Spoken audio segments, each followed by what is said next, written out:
Hello, my name is Nick, and I would like to welcome you to my series on my BPT journey. This presentation is my own opinion and is not endorsed by any other group. I sat both exams multiple times, and it took me 7 years to complete the process, which may sound like the opposite of an endorsement, but through this rocky journey, I had to keep reflecting on and reapproaching this process from numerous angles, which has provided me with what I consider a number of useful insights, which I intend to share so that you may have a smoother journey. However, this is not a rule book, and you should simply focus on incorporating the points that you find useful. This presentation is the fourth in my 10-part series on my BPT journey and focuses on the written examination. One of the very few silver linings of the written exam is that the correct answer is on the page and that you just need to find it. Therefore, good technique of approaching multiple choice questions can make a significant difference. I would therefore recommend taking care to read the questions carefully, possibly highlighting important words, as questions may be similar to those previously asked but not the same. The same approach can be used on the answers provided to help shrink the possibilities quicker. You should also work on timing, making sure not to spend too long on a single question, as it is sometimes better to leave it behind and reapproach at the end. As the exam approaches and less time to study is available, you sometimes need to narrow the breadth of revision.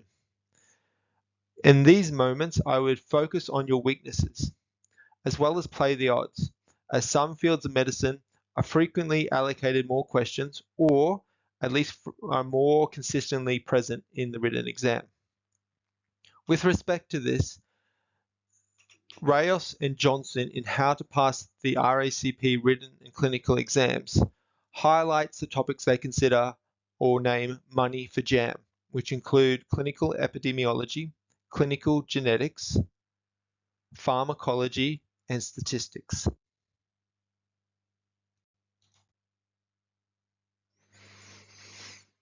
Are you ready? As mentioned in the previous presentation, it is important to assess readiness, particularly as the number of attempts is limited.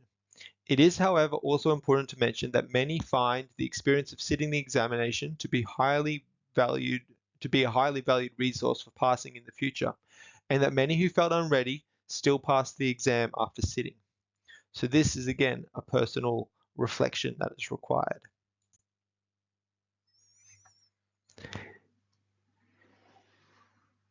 In the lead up to the written exam, a number of things need to be considered and planned for. Firstly, I would recommend applying for study leave well in advance. As you get closer to the exam, you need to plan how you will get to the exam location, to buy stationery, what you will wear. I recommend comfortable clothing is best, and possibly what you'll eat on the day. Will you carbo load the night before and consider a low carb on the day to prevent a sluggish low in the afternoon after sitting the first part but before sitting the second? These are some of the considerations that went through my head. As you get even closer to the exam, your focus will be primarily on your revision. So it is important to have these considerations early to minimize your cognitive load at this time.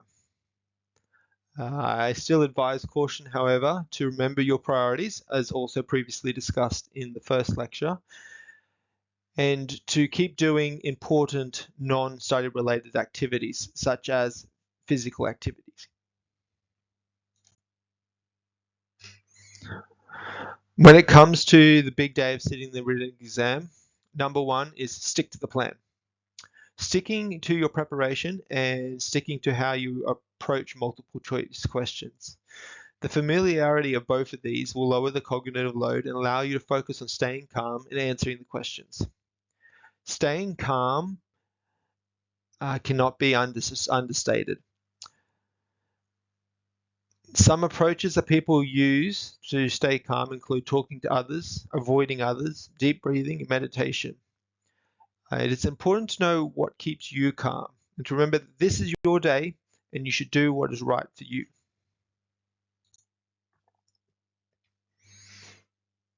Sitting the exam is a huge achievement, regardless of the outcome.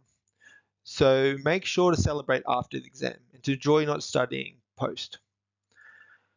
The length of study-free time is a personal decision. Some start post results while others begin earlier. Neither is right or wrong, but as the two exams are a marathon, I would strongly advise some amount of break. And that actually some form of break may actually be beneficial for your preparation for the clinical exam. My key takeaway for this presentation is even if you don't know what is right, if you can eliminate what is wrong, that's equally as good. That concludes my presentation on the written exam. Thank you for watching and good luck on your journey.